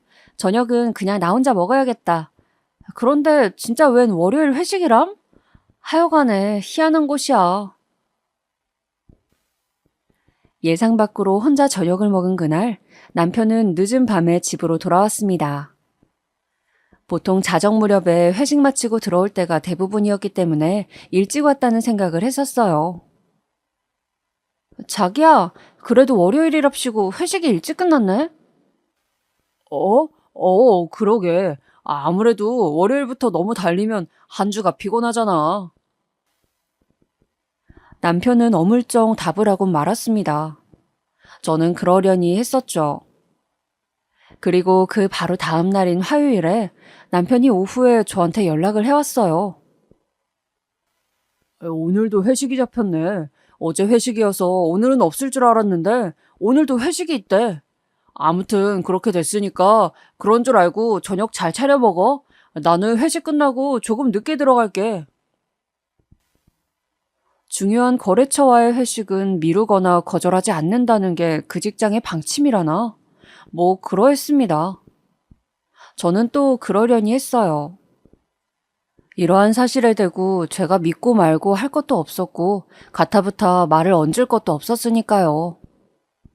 이틀 연속 회식이니까 몸에 무리가 가지 않도록 술은 적당히 조금만 마시고 안주나 잘 챙겨 먹으라고 제가 당부를 했습니다. 알겠다고 대답하던 남편은 그날 자정이 되기 전에 귀가를 하였어요. 자기 왔어? 그래도 내 생각보다 좀 일찍 왔네. 어? 어쩌다 보니 뭐 시간이 딱 이렇게 됐어. 좀 출출한데 간단히 뭐 먹을 거 없을까? 내가 시원하게 콩나물 넣고 라면 끓여줄게. 자기 콩나물 라면 제일 좋아하잖아? 이럴 때 내가 서비스 해준다. 우리 여보야가 해주는 콩나물 라면이 세상에서 최고로 맛있지. 그럼 나 얼른 옷만 갈아입을게. 라면 바로 끓여줘. 회식 자리에서 음식을 잘 못 챙겨 먹어서 출출한가 보다 싶었습니다. 저는 회식 자리에 늘 불려가는 남편을 위하는 마음으로 그 늦은 시간에 열심히 맛있는 라면을 끓여냈지요. 그리고 남편이 라면을 먹는 동안 맞은편에 앉아서 이런저런 대화를 나누었어요. 회식이 2차, 3차 이렇게 이어지는 경우가 대부분인데 어제 오늘은 그냥 깔끔하게 1차를 길게 하는 것으로 마무리를 지었다고 남편이 그렇게 말을 했습니다. 그래서 평소의 예상보다 일찍 온 거구나 싶었어요. 이제 자려고 침대에 놓은 지 얼마 안 되었을 때 남편이 작게 코를 고는 소리가 들려왔습니다. 으이구, 얼마나 고단했으면 눕자마자 바로 잠이 들어. 코까지 도롱도롱 골면서 벌써 잘도 자네. 저는 그런 남편에게 이불을 제대로 덮어주다가 문득 남편의 머리맡에 있는 휴대폰을 쳐다보게 되었습니다. 하필 딱 그 순간에 마치 운명과도 같이 남편의 휴대폰이 반짝 빛을 내는 것이 아니겠어요? 메시지가 도착하면 남편의 휴대폰에서 그 불빛이 한 번씩 반짝거렸거든요. 그러니까 그 야심한 시각에 누가 남편한테 메시지를 보냈다는 의미였습니다. 언제부턴가 이 사람이 휴대폰을 무음으로 해놓기 시작했었지? 우리 결혼하고 얼마 안 됐을 때까지만 해도 진동소리, 벨소리가 들렸던 것 같은데 갑자기 언제부턴가 무음으로만 해두었단 말이야? 자기 휴대폰을 꼭꼭 손에서 놓지도 않았고. 갑자기 잠이 달아난 저는 의미심장한 생각들을 이어가고 있었습니다. 남편이 완벽하게 골아떨어진 바로 지금이 최고의 적기라는 판단이 들었죠. 그 휴대폰을 집어다가 화면을 켜보니까 잠금이 걸려 있었습니다. 천만다행인 것은 비밀번호가 걸려있는 게 아니고 지문인식 잠금이었단 사실이었죠. 저는 곤히 잠든 남편의 손에 휴대폰 화면을 살그머니 가져다 댔습니다. 손가락이 접촉하는 순간 휴대폰의 잠금이 풀렸습니다. 그때부터 제 심장이 두근거렸죠. 과연 이상한 게 있을까? 에이 설마 내 남편이 얼마나 바쁜 사람인데 그리고 나 같은 마누라를 두고 설마 이상한 짓을 벌였으리라고. 무엇보다 신혼인데. 그런 믿음으로 남편의 휴대폰을 확인해 본 저는 방금 전에 도착한 메시지를 보고 심장이 쿵 내려앉고 말았습니다. 오늘 너무 좋았어. 나는 아직도 여운이 가시지 않는 것 같아. 오빠 덕분에 나 좋은 꿈 꿀게요. 오빠도 잘 자. 사랑해. 너무나도 수상한 메시지의 내용, 그리고 저장된 발신자의 이름은 분명한 여자 이름이었습니다. 진짜 손이 덜덜 떨리더라고요. 바로 저의 옆에서 곤히 잠든 남편의 모습을 보면서 아닐 거야 라는 한 줌의 희망을 품었습니다. 그리고 남편의 휴대폰에서 갤러리에 들어가 사진들을 다 찾아봤죠. 그랬더니 발견이 되었어요. 딱 봐도 저보다 나이가 어린 것 같은 여자의 사진이 말입니다. 예쁘장한 얼굴을 그 여자와 남편이 딱 붙어서 찍은 사진도 있었지요. 정말 참담하였습니다. 어떻게 이런 일이 있냐면서 속으로 울분을 삼키던 저는 곧 더한 충격을 마주하여야만 했어요. 다시 생각해도 너무 화딱지가 나는 부분인데요. 그건 바로 남편이 저를 남자 이름으로 저장해놨었단 사실입니다. 회식 자리에서 술 많이 마시지 말라는 메시지, 그거 제가 남편에게 보낸 것이었습니다. 번호도 제 번호가 맞았습니다. 그런데 다만 저장되어 있는 이름이 박성권, 누가 보아도 남자 이름이었죠. 심지어 저는 박 씨도 아닌데요. 금세 상황 파악을 할 수가 있었습니다. 속이고 있구나. 나보다 어려 보이는 그 여자애를 자기가 유부남이 아닌 것처럼, 여자가 따로 없는 것처럼 속이면서 만나고 있기 때문에 내 번호를 남자 이름으로 저장해둔 거야. 이런 우스운 파렴치한을 다 봤나? 슬프고 분한 심정이었지만 희한하게도 그 상황에서 눈물이 나진 않았습니다. 그 당시에 제 성정이었다면 충분히 울고도 남았을 텐데 제가 생각해도 신기하네요. 심장이 차갑게 식으면서 눈물이 나오는 통로를 얼려버렸나 봐요. 혹은 너무 어이가 없어서 웃는 것조차 까먹었던 것일지도 모르죠. 제가 그렇게 고요함 속에 분노하고 있을 때였습니다. 남편의 휴대폰에 메시지가 하나 더 도착을 했어요. 방금 전에 그 여자로부터였습니다. 나 지금 자려고 침대 위를 점프하다가 벽에 머리 쿵 박았죠요. 이럴 때 오빠가 내 옆에 있었으면 내 머리 만져주고 호호 불어줬을 텐데 나 혼자 있어서 너무 서러워. 그 내용을 보자마자 코웃음이 쳐졌습니다. 이 여자랑 대화를 나눠봐야겠다는 생각이 불현듯 들어서 저는 바로 통화 버튼을 눌렀어요. 조용히 일어나 방을 빠져나간 저는 베란다에서 남편의 바람 상대와 그 야심한 시각에 통화를 하였습니다. 나 이 남자 와이프 되는 사람이에요. 그쪽 자기소개 좀 해주실래요? 제 말을 듣자마자 상대방이 자지러지게 놀라더군요. 맹세코 유부남인 거 모르고 만났다면서 펄쩍 뛰었습니다. 몇 살이냐고 물었더니 저보다 3살이 어리더군요. 남편은 자기가 결혼했다는 사실을 절대 밝히지 않았으며 그런 뉘앙스를 풍기지도 않았대요. 그 여자의 주장으로는 그랬습니다. 어떻게 알게 된 사이냐고 물으니까 번화가의 술집에서 합석을 하면서 알게 되었다고 대답을 하더군요. 이 부분도 기가 막혔어요. 하도 회식이 많은 직장에 다니는 대신에 개인적인 술자리는 가지지 않는다고 주장해왔던 사람이 바로 남편이었거든요. 그런데 개뿔이 남편은 저를 속이고 버젓이 술자리로 놀러 다녔던 것입니다. 그때 오빠가 누구랑 술집에 왔냐고요? 그냥 친구로 보였어요. 말씀하신 것처럼 회사에서 나온 회식 자리로는 보이지 않았어요. 그냥 친구로 보이는 분들하고 넷이서 같이 있었어요. 그날이 목요일이었는데 그분들이 출퇴근하는 회사원 복장도 아니었고요. 가장 황당했던 것들 중 하나, 그 여자가 알고 있는 남편의 이름은 제 남편의 이름이 아니었습니다. 자기 본명으로 바람 피울 배짱까지는 없었나 보더라고요. 아니면 지나치게 철저했던 것이었을 수도 있고요. 어찌됐든 남편의 이름은 그게 아니라고 알려주니까 그 여자는 크게 충격을 받았습니다. 유부남이라는 사실보다도 이름이 가짜였다는 것에 오히려 더 놀라던 눈치였죠. 그게 무슨 말씀이세요? 오빠 이름이 강민석이 아니라고요? 분명히 제가 한 달 동안 만난 오빠는 강민석이 맞는데요. 이해를 못 하시는 거예요? 제 남편 이름은 강민석이 아니라 김인창이에요. 강민석은 제 남편의 고등학교 동창 중에 그런 이름이 있었던 것 같기도 하고 어쨌든 그쪽도 단단히 속으셨단 것만 알아둬요. 그나마 이런 걸 다 모르고 만났다니까 다행이라고 해야 할지. 미련 없이 정리하세요. 그럴 거죠? 네, 저 정말 아무것도 몰랐어요. 진짜 결백해요.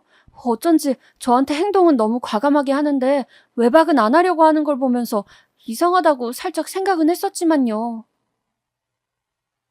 저는 그 여자한테 남편을 처음 만났을 당시 술자리에 남편하고 같이 있었던 사람들이 대략 어떤 생김새였는지 가르쳐 달라고 했습니다. 과연 어떤 놈들이 유부남과 그런 술자리에 가서 어린 여자를 꼬드겼는지 궁금했고 화가 났으니까요. 기억이 잘 안 난다고 하던 여자는 이윽고 같이 있었던 분들 중에서 한 분이 코에 점이 있어서 그것만은 확실히 생각이 나네요. 이렇게 말을 해주었습니다. 와, 그 특징을 들으니까 누군지 딱 알겠더군요. 그놈이 바로 강민석이었습니다. 그래서 남편은 그 자리에 같이 있었던 자기 친구의 이름을 빌려서 저보다 어린 여자를 꼬시고 놀아놨던 것이었어요. 그 강민석이라는 놈은 남편의 고등학교 동창인데 제가 결혼하기 전에도 몇 번 봤었고 저희 부부 결혼식 날에도 사회를 봐줬던 사람이었어요. 그런데 어떻게 이럴 수가 있는지 정말 세상에 믿을 놈 하나 없다는 생각이 들었습니다. 결혼한 유부남 친구가 다른 여자랑 놀아나면서 바람을 피는데 그걸 말리기는커녕 다들 같이 현장에서 지켜보고 있었다니. 그 모두가 상종 못할 인간들이었어요. 지금 생각해보니까 나랑 결혼하기 직전에도 자기 대학 선배로부터 여자를 소개받았었지? 선배의 부탁을 거절할 수 없어서 그냥 소개를 받았을 뿐이라면서 둘러댔었지만 내가 그 정황을 발견하지 않았어도 과연 이 실직고 했을까? 그때 어물쩡 사과를 받고 넘어갔던 게 잘못이었을 수도 있어. 첫 단추부터 잘못 깨어졌던 거야. 결혼하기 전에 있었던 작은 일화가 생각나면서 저는 그제야 눈시울이 뜨거워졌습니다. 깊어온 새벽에도 저는 잠에 들지 못했어요. 실망과 미움보다는 사랑하는 마음이 더 컸었기에 하였던 결혼이었는데 정말 머리가 복잡했습니다. 곤히 자고 있는 남편의 곁으로 가기도 싫어서 그냥 거실 소파에서 계속 있었어요. 이걸 대체 어떻게 수습하고 누구에게 털어놓고 상담을 받아야 할지 그저 막막했습니다. 그런 와중에 제 뱃속에서 태동이 느껴지는 것에 저는 눈물을 훔쳤습니다. 네, 저는 바로 그 당시에 만삭의 임산부였습니다. 남편은 이런 저를 두고 바람을 피웠던 것입니다. 예정일이 불과 3주가량 남아있었던 무거운 몸의 만삭이었고 저는 그 상태로도 늘 한결같이 변함없이 남편을 뒷바라지하면서 내조에 충실하였습니다. 바깥일 하느라 고생하는 남편, 잦은 회식 자리에 불려가느라 피곤한 남편을 위하고 걱정하느라 늘 전전긍긍하였죠. 태어날 새 생명을 기다리며 하루하루가 설레고 떨리던 시기였는데 어떻게 이런 추잡한 일이 벌어질 수가 있는지 저는 당최 믿어지지가 않았습니다. 어쩜 그렇게까지 감쪽같이 거짓말을 하면서 저를 속였던 것인지 놀랍기도 했고 한편으로는 너무 소름이 끼쳤어요. 어떻게 해야 할지, 뱃속에 이 생명을 두고 무엇을 정답이라 판단 내려야 할지 알지 못해서 무섭고도 답답한 순간이었습니다. 당연히 잠도 제대로 못 자고 소파에서 간신히 선잠만 잤어요. 그러다가 울리는 알람 소리에 습관처럼 무거운 몸을 이끌고 부엌으로 가던 저는 울분이 치밀어 올랐습니다. 제가 습관적으로 남편의 아침을 차리려고 부엌 싱크대 앞에 서 있다는 사실을 알아차리는 순간 깊은 절망감이 들었거든요. 멍하게 식탁 의자에 앉아있다 보니까 남편이 일어나서 씻으러 가는 소리가 들렸습니다. 출근 준비를 하는 남편의 소리를 들으면서 멍하게 가정이라는 걸 한번 해봤어요. 내가 혼자서 애를 낳을 자신이 있나? 솔직히 말해서 없는 것 같은데 애를 낳고 직장을 다닌다고 하더라도 나 혼자서 이 한 생명을 오롯이 책임지기에는 그 무게가 너무 큰데 어떡하지? 그런 현실적인 가정들로 넋이나간 채 중얼거리던 저는 이윽고 부엌으로 온 남편을 마주하였습니다. 어? 뭐야? 설마 지금 아침밥 준비가 아직도 안 되어 있는 거야? 왜 그렇게 멍하니 앉아만 있어? 나 이제 출근해야 돼. 나 아침밥 어떡하라고? 지금 그게 문제야? 아침밥? 갑자기 무슨 일인데 이러는 거야? 왜? 뭐 문제 생겼어? 그래, 생겼어. 아주 커다란 문제. 내가 봐버렸거든. 당신의 휴대폰에 날아든 메시지를. 제가 딱 그렇게 말하자마자 남편이 손으로 얼굴을 쓸어내리더니 작게 욕을 하더라고요. 차라리 무조건 오해다, 그냥 다 잘못했다, 이런 식으로 바로 나왔다면 어땠을까 싶어요. 그런데 한숨이나 푹푹 내쉬면서 자기 휴대폰 찾으러 방으로 들어가는 모습 보니까 그냥 힘 빠진 웃음만 나오더군요. 깊디 깊은 실망감이 들었습니다. 변명의 여지조차 없이 진짜로 바람을 피운 것이었구나, 이런 확인 사살이 들어서요. 이거 통화기록 뭐냐? 설마 걔랑 통화까지 한 거야? 왜? 내 남편한테 그 새벽에 문자 날리는 여자한테 내가 전화도 못 거니? 왜 나랑 결혼을 해서 이 꼴을 보게 해? 그냥 나랑 결혼을 하지 말지. 결혼하지 말고 그냥 마음 편하게 여자들 실컷 만나고 원 없이 술자리 다니면 됐잖아. 왜 나랑 굳이 결혼을 한 거야? 어? 제가 울분에 차서 떨리는 목소리로 이야기를 하니까 남편의 눈빛이 수그러드는 게 보였습니다. 고개를 떨구고는 미안하게 됐다고 하더군요. 미안하게 됐다고. 그 사과가 정말 부질없고 허망하게 느껴졌어요. 자기는 출근해야 하니까 어쨌든 이만 나가보겠대요. 저는 눈물 고인 눈으로 비참하게 혼자 앉아있는데 달래주기는커녕 갑자기 허둥지둥하더니 짐 챙겨서 출근을 해버리더군요. 별별 생각이 다 들었지만 이제 곧 세상에 나올 귀중한 생명을 떠올리면 저는 별다른 선택지가 없었습니다. 그날 늦게 퇴근한 남편이 제 앞에서 무릎을 꿇는 것에 저는 눈을 감아버리고 말았어요. 마음속에서는 불신의 싹이 걷잡을 수 없이 자라난 뒤였고 남편의 얼굴을 보면 이제 애틋한 감정 따위는 전혀 들지 않고 있었지만 태어날 아이를 위해서 저는 비겁하게 상황을 덮어버리고 말았습니다. 아이는 예정일보다 일주일 빠르게 세상에 태어났어요. 눈에 넣어도 아프지 않다는 말이 무엇인지 저로 하여금 깨닫게 해준 존재였습니다. 귀중한 아들을 보면서 저는 위안과 슬픔을 동시에 느꼈습니다. 그냥 눈물이 막 나더라고요. 먼저 떠나신 친부모님 생각도 나버렸고요. 제가 6살 때였습니다. 부모님과 저 연년생이었던 남동생, 이렇게 네 식구가 오붓하게 살아가고 있었어요. 비록 경제적 형편이 좋진 못하였으나 그 당시에는 그런 개념도 크게 잘 모르고 살았을 때였습니다. 어느 날 비극이 불어닥칩니다. 주말이었던 토요일, 동네에서 아마추어 야구 경기가 열렸습니다. 원래는 저도 같이 보러 가기로 했었으나 감기 기운이 있었는지 제 기억으로는 콧물을 많이 흘려서 못 갔던 것 같아요. 아빠가 어린 남동생만을 데리고 야구 경기를 보러 가셨죠. 그리고 귀가하던 길에 두 사람은 교통사고로 세상을 떠나고 말았습니다. 그때 엄마랑 저는 두 사람의 귀가를 기다리면서 저녁상을 차려놓은 상태였어요. 두 사람이 올 때가 다 되었는데도 안 오는 것이 영 이상하다면서 엄마가 고개를 갸웃갸웃하던 모습이 어렴풋이나마 기억에 남아 있습니다. 하지만 아빠랑 남동생은 사고를 당해서 이미 세상을 떠난 후였고 차갑게 식은 채로 병원의 응급실에서 재회를 할 수 있었습니다. 한순간에 집안이 풍비박산 난 셈이었어요.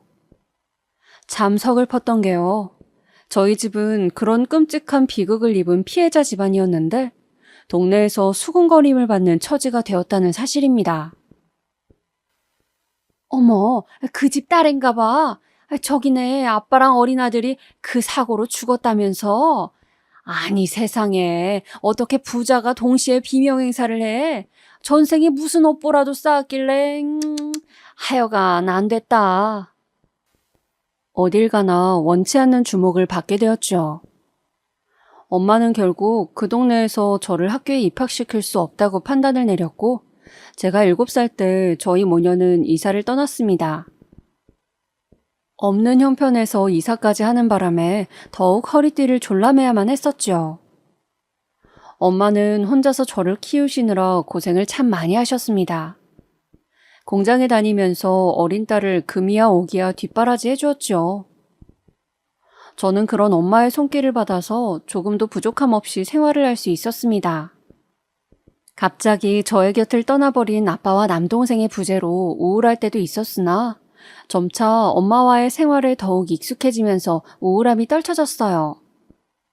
무엇보다 제가 어린 나이였으니까 새로운 경험들을 만들어갈수록 과거의 시점은 빠르게 흐려졌었던 것입니다. 그리고 또 한 번의 비극이 찾아왔습니다. 제가 왈가닥 소녀였던 13살, 내년이면 중학생이 된다고 설레고 있었던 그 무렵에 엄마가 저의 곁을 떠났습니다. 아직 어리디 어린 남겨질 딸에게 아무런 설명도 없이 그렇게 스스로 당신의 인생에 마침표를 찍었습니다. 당시에 저희 모녀는 거대한 빌라촌에 살았어요. 구역 전체가 오래된 빌라로 가득 차 있는 그곳의 어떤 작은 평수의 집이었죠. 그 집을 나와서 조금만 걷다 보면 높게 솟아있는 아파트 단지가 보였습니다. 저는 엄마에게 몇 번 이런 질문을 한 적이 있었어요. 엄마, 우리도 저런 집에서 살 수 있어? 그런 이야기는 왜 묻고 그래? 아니, 학교에서 이번에 짝꿍 바꿨다고 했잖아. 나랑 새로 짝꿍된 애가 저 아파트 산다고 하더라고. 그래서 그냥 물어봤어. 아, 내가 그 짝꿍 집에 다음에 한번 놀러 가보기로 했는데 맨날 겉으로 생긴 것만 봤던 집인데 드디어 안에 어떻게 생겼는지 알 수 있겠다. 그치? 내가 보고 와서 엄마한테 알려줄게. 이런 대화를 나누었던 그 아파트의 옥상에서 바라봤던 풍경이 엄마가 당신의 인생에서 마지막 순간에 두 눈 안으로 담아낸 풍경이 되었던 것입니다. 동네는 쑥대밭이 되었습니다. 소문이란 삽시간에 번져나갔죠. 저는 극심한 충격 속에 빠졌고 도대체 엄마가 왜 그런 선택을 내렸는가를 고민하면서 깊은 죄책감에 시달리기도 하였습니다. 어렸던 제가 엄마의 상황이나 심정을 깊이 헤아릴 수 있을 리는 없었기에 유의미한 추론을 해내지는 못했습니다. 그렇게 저는 영문도 모른 채로 충격 속에서 엄마를 떠나보내야만 했습니다. 나중에 저는 심리치료를 받게 되었지만 그날 엄마가 그렇게 떠났던 것, 당시의 고통스러운 감정은 여전히 생생하게 남아서 저를 괴롭히고 있었네요. 저는 홀로 남겨지게 되었어요. 저를 책임질 수 있는 친척 따위는 단 한 명도 존재하지 않았죠. 아무도 나서지 않는 상황에서 저는 당연하게 보육원 생활을 시작하게 되었습니다. 그늘진 얼굴로 보육원에서 지내던 도중에 저를 찾아오신 분들이 계셨습니다. 진이야, 너 혹시 우리 기억나니? 너한테 토끼 인형 사줬던 아줌마 아저씨야. 네가 그 토끼 인형을 무척 마음에 들어하던 모습이 우리는 기억이 나는데. 저에게 조심스레 말을 거시던 아주머니의 얼굴을 보자 기억이 날 듯 말 듯 하였습니다. 그러다가 옆에 계신 아저씨의 얼굴을 보았을 때 진한 눈썹을 보고 기억이 떠올랐지요. 그 아저씨는 저희 아빠랑 같은 회사를 다니셨던 분이셨어요. 사는 집도 서로 가까워서 한동안 집끼리 왕래도 자주 했었습니다. 그 집에는 아들이 한 명 있었습니다. 제 남동생보다 한 살이 어렸어요. 다 또래들이다 보니까 어울려서 놀고는 했었습니다. 그런데 그 집 아들이 갑자기 병을 앓게 되었고 그러면서 그 아저씨께선 회사까지 그만두시게 됐었습니다. 그 후일담을 저는 그제야 들을 수 있었던 것이죠. 우리 태수를 기억하는구나. 그래, 태수가 너를 참 좋아하고 잘 따랐었지. 찐니 누나, 찐니 누나 하면서 너한테 놀아달라고 하던 모습이 생각이 난다. 우리 태수는 지금 좋은 곳으로 떠났어. 하늘나라에서 편안하게 여행 중이야. 안타깝게도 그 어린 생명이 투병 끝에 세상을 떠났었던 겁니다. 하늘나라에서 제 남동생을 만나서 같이 놀고 있을 것이라는 아주머니의 말씀을 들은 순간 저는 울음보가 터져나왔습니다. 보육원에 온 이후로 매일이 울고 싶은 나날이었으나 한 번도 진짜로 울어본 적은 없었거든요. 늘 눈물을 뒤로 삼키면서 조용히 지냈을 뿐이었죠. 그런데 그 순간에 억눌러왔던 눈물이 터져나왔어요. 그런 저를 아주머니와 아저씨께서는 따뜻하게 보듬어 주셨고 달래주셨습니다. 두 분께선 일주일에 한 번씩 보육원에 와서 저를 만나주셨어요. 선물도 주셨고 무엇보다 저의 이런저런 이야기를 다 들어주셨죠. 그런 추억을 쌓아가다가 저는 두 분의 가정으로 들어가게 되었습니다. 저를 입양해 주신 것이었죠. 두 분께서 헌신적으로 저를 보듬어 주셨기에 저는 내면의 우울과 싸워낼 수 있었고 멀쩡하게 중학교 생활을 할 수 있었습니다. 그 두 분이 바로 저의 부모님이시죠. 보편적인 입양보다 제가 훨씬 더 나이가 많은 편이었기에 조심스러운 측면도 분명히 있었습니다. 더군다나 저는 커다란 비극을 겪은 상태였고 사춘기의 나이에 접어드는 때였으니까요. 그럼에도 이 모든 것에도 불구하고 저희는 진짜 가족으로 나아갔습니다. 제가 도리에 어긋난 짓을 자행할 때면 두 분께서는 저를 따끔하게 혼을 내주셨고 제가 위로와 공감이 필요할 때면 아낌없는 사랑을 베풀어 주셨습니다. 부모님께서는 함께 식당을 운영하셨는데요. 제가 고등학교 때는 공부를 한답시고 잘 도와드리지 못했지만 대학생이 된 이후로는 열심히 장사를 도와드렸어요. 그리고 바로 이 부모님의 식당에서 만나게 된 인연이 남편이었던 것입니다. 남편은 어느 순간부터 식당에 자주 얼굴을 비치기 시작한 단골 손님이었죠. 저를 보기 위해서 식당에 출석 도장을 찍어 놓으라고 어느 날 저에게 그런 말로 고백을 하였습니다. 혹시 지금 따로 만나고 계신 분이 없다면 저랑 만나보지 않으시겠어요? 그러니까 저에게 먼저 다가와서 고백을 했던 사람이 남편이었다는 거죠. 그쪽에서 먼저 시작하자고 한 관계였습니다. 저는 처음에는 갑작스럽기도 하고 부담스럽기도 해서 남편을 거절했었어요. 그런데 하루는 밖에서 따로 만나 차를 한잔 하게 됐는데 그날의 분위기가 괜찮았습니다. 그 후로 고민하다가 마음을 받아들여 주었고 그렇게 정식으로 사귀게 됐었던 것이죠. 결혼 얘기도 남편 쪽에서 먼저 꺼낸 것이었어요. 부모님께서는 의외로 반대를 하셨습니다. 딱 보니까 술을 좋아하는 것 같아서 이 점이 탐탁지 않다고 하시는 것이었죠. 그렇다고 집안이 여유로운 것도 아니고 직업이 대단히 좋은 것도 아닌데 무슨 큰 장점이랄 게 있냐면서 결혼 상대로는 잘 모르겠다고 하셨습니다. 하지만 남편이 저희 부모님께 그 후로 굉장히 싹싹하게 굴었어요. 자주 식당에 찾아왔고 저랑 결혼하게 해달라고 애걸복걸을 하였습니다. 그래서 부모님께서도 결국은 허락을 해주시게 되었던 것이죠. 그런 과정으로 사귀고 결혼을 했던 것인데 설마 결혼한 지 1년도 채 되지 않아서 저에게 바람이라는 걸 선사해 줄 것이라고는 상상도 못하였습니다. 워낙 남편 쪽에서 구애를 해서 만난 인연이었으니까요. 늘 언제까지고 저만 봐줄 거라고 믿었었나 봐요. 제가 순진하고 멍청하였어요. 따지고 보면 결혼하기 직전에 다른 여자를 소개받으려고 했던 놈이었는데요. 우매했던 저는 만삭의 상태에서 큰 상처를 받았고 그래도 눈을 감는다는 선택지를 내림으로써 아들을 낳고 살았습니다. 한번 무너졌던 신뢰란 완전히 회복되기 어렵더군요. 더군다나 저는 가정적으로 큰 아픔이 있었던 사람이라 남들보다 정서적으로 단단하지 못했던 것 같아요. 저희 아들이 5살 때였습니다. 남편과 생각지도 못한 부분에서 균열이 일어났어요. 주말에 거실에서 저는 빨래를 개고 있었고 남편은 소파에서 TV를 보고 있던 와중이었습니다. TV에서 영화가 진행되고 있었는데 보육원이 배경으로 나온 거예요. 문득 남편이 저희 아들하고 영화 속 보육원 아이들을 번갈아가며 쳐다보더니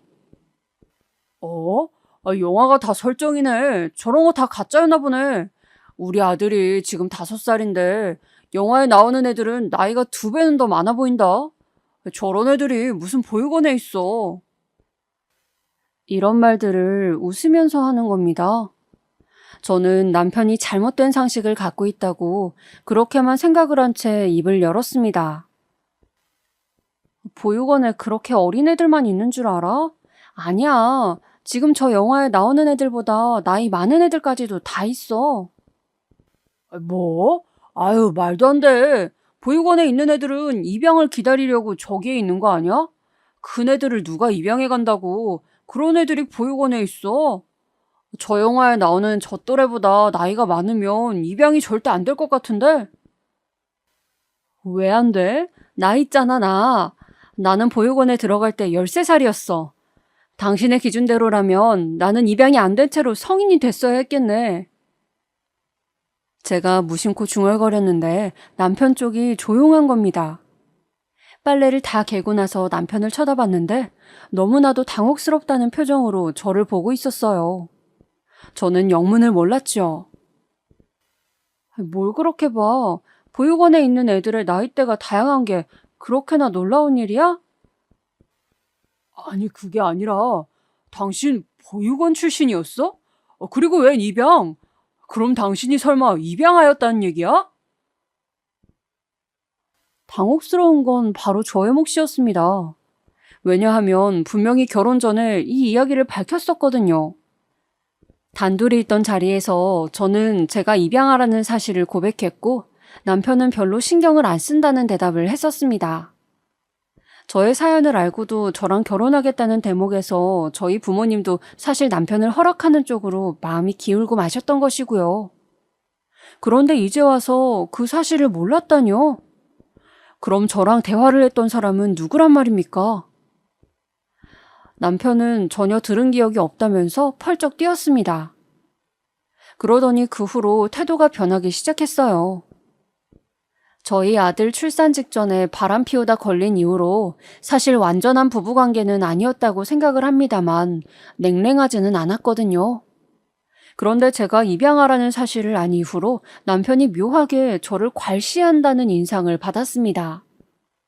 가장 압권이었던 것은 남편이 술에 만취해서 저한테 오만 꼬장을 다 부리다 못해 저희 부모님께도 연락을 했던 그날이었어요. 자기 친딸도 아니면서 피 한 방울 안 섞인 남이면서 왜 그렇게 결혼을 반대하고 나를 못 살게 구셨습니까? 예? 그게 무슨 경우 없는 행동이었는지 그 일로 부모님께서 크게 놀라시고 상처를 받으셨어요. 무엇보다 저를 걱정하기 시작하셨고요. 그 다음부터는 자잘하게 저랑 싸우는 일이 생기면 무조건 남편은 이런 식으로 말을 해댔습니다. 사기 결혼을 한 주제에 나한테 이렇게 뻔뻔하게 굴어도 되냐? 불우한 가정사며 입양하란 사실이며 다 숨기고 결혼했으면서 내가 그걸 다 알았어도 과연 똑같은 선택을 내렸을지 그걸 나도 모르겠네. 어쨌든 내가 너 때문에 사기 결혼 당했다는 것만 알아둬. 저보고 사기를 쳤다면서 자기가 사기 결혼을 당한 거래요. 먼저 접근한 것도 결혼을 강행한 것도 제가 저의 과거 이야기를 털어놓았을 때 자기가 그냥 저랑 결혼하는 것에 급급해서 얘기를 자세히 안 들어놓고서는 이제 와서 저의 탓만 해댔습니다. 저는 점점 그런 남편 때문에 가정에서 스트레스를 받기 시작했어요. 노이로제가 극심하게 오더라고요. 아슬아슬 외줄타기를 하는 듯한 생활이 지속되었습니다. 늘 속이 문드러져 가는 건 저뿐이었어요. 남편은 태연자약해 보였고 저만 늘 스트레스로 뻐근한 가슴을 안고 살았죠. 그러다가 저희 아들 7살 초등학교 입학하기 전이었습니다. 저는 그야말로 충격 그 이상의 사실을 알게 되었습니다. 바로 남편이 저 몰래 친자 검사를 실시했다는 사실이었어요.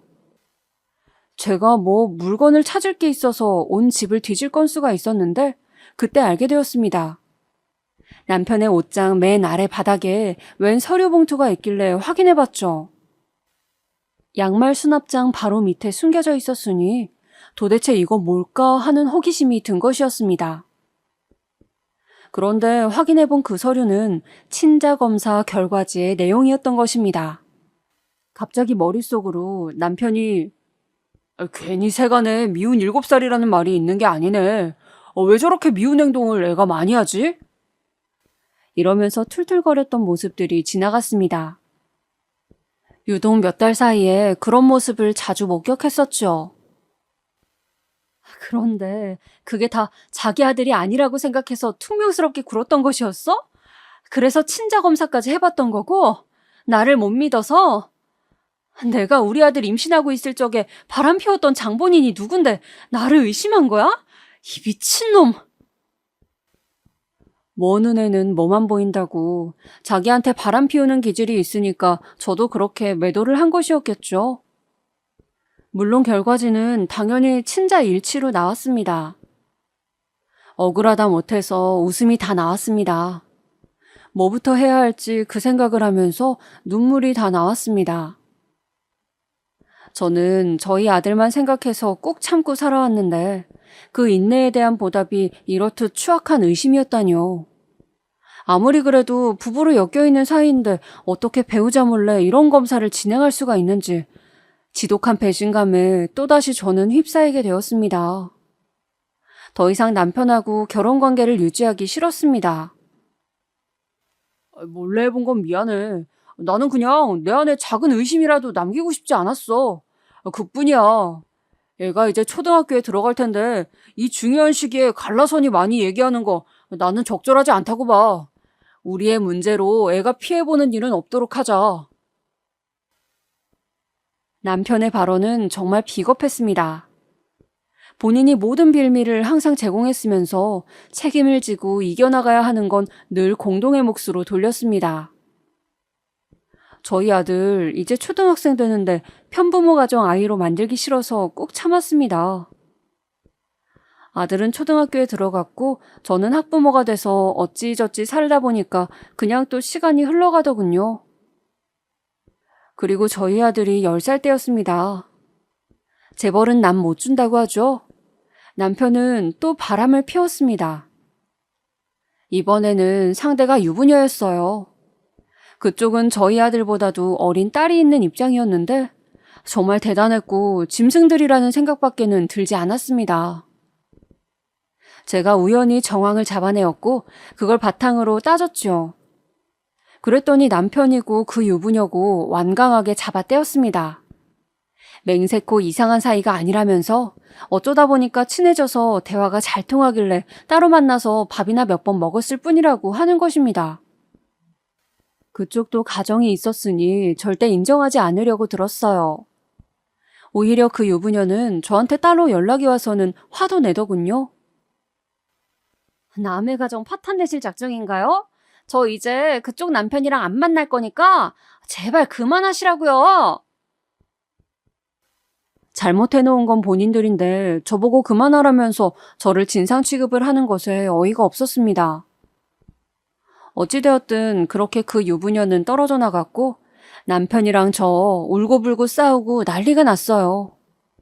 더 이상은 못 참겠다고 제가 난리를 치던 와중이었습니다. 문득 곤히 자는 줄 알았던 아들이 방에서 나와서는 빤히 저희를 보고 있더군요.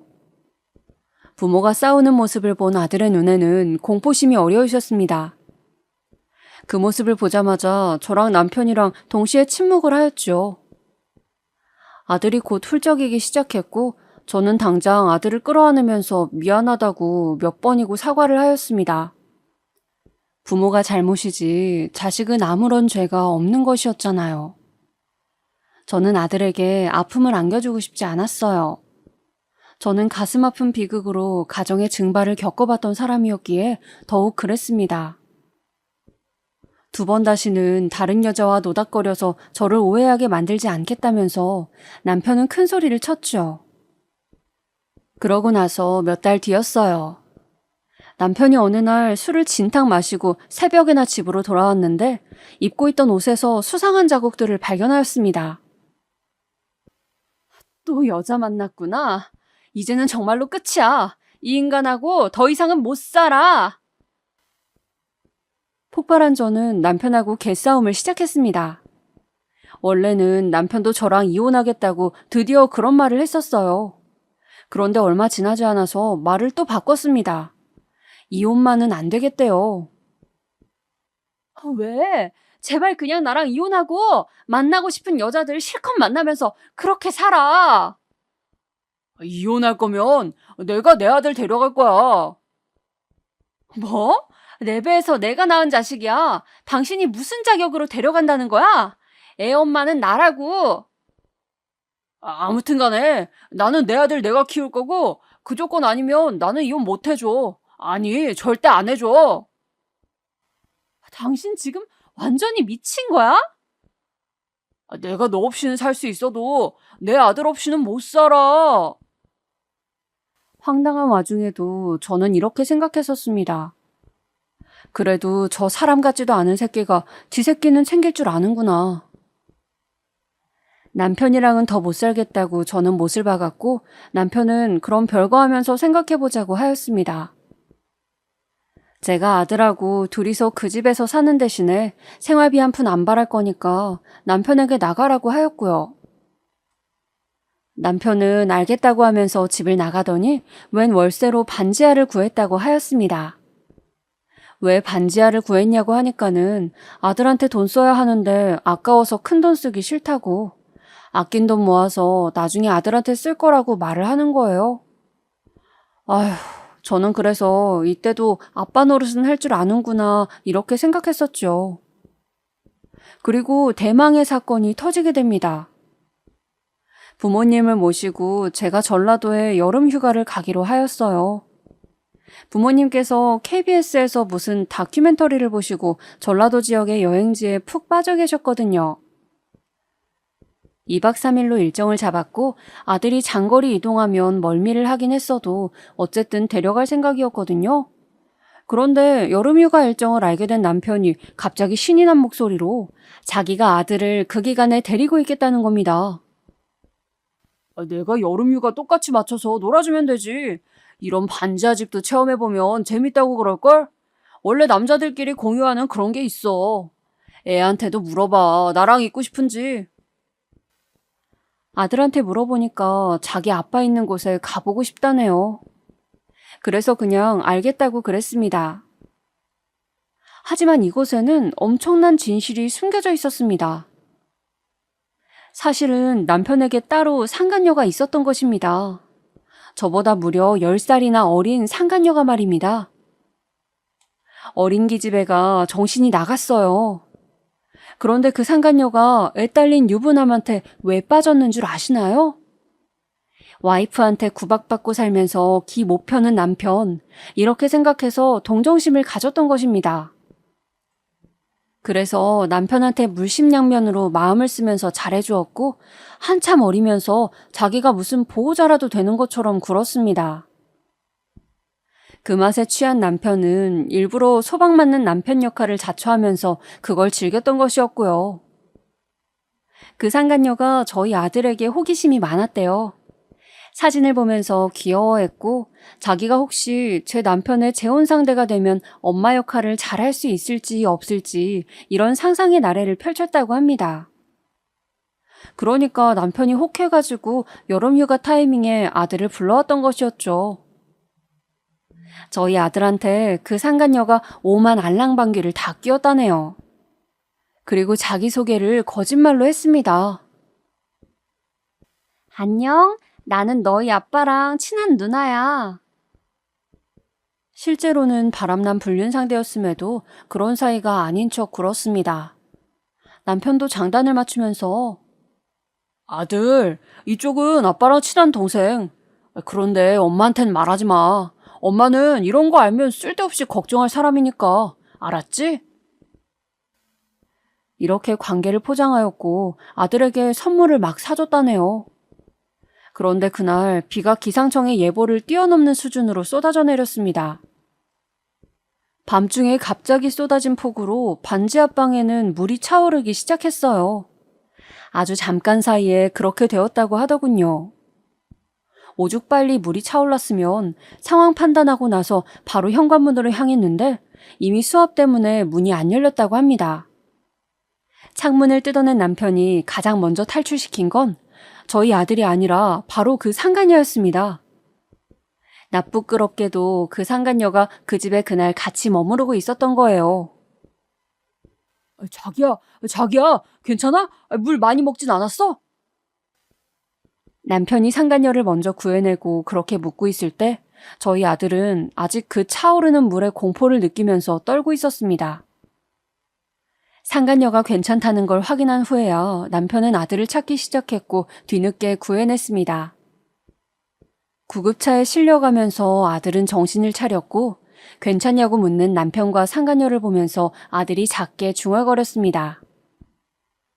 응, 괜찮아, 아빠. 내가 이미 엄마한테 연락해놨어. 그 말을 듣고 두 사람은 깜짝 놀라서 뒤로 넘어가고 말았죠.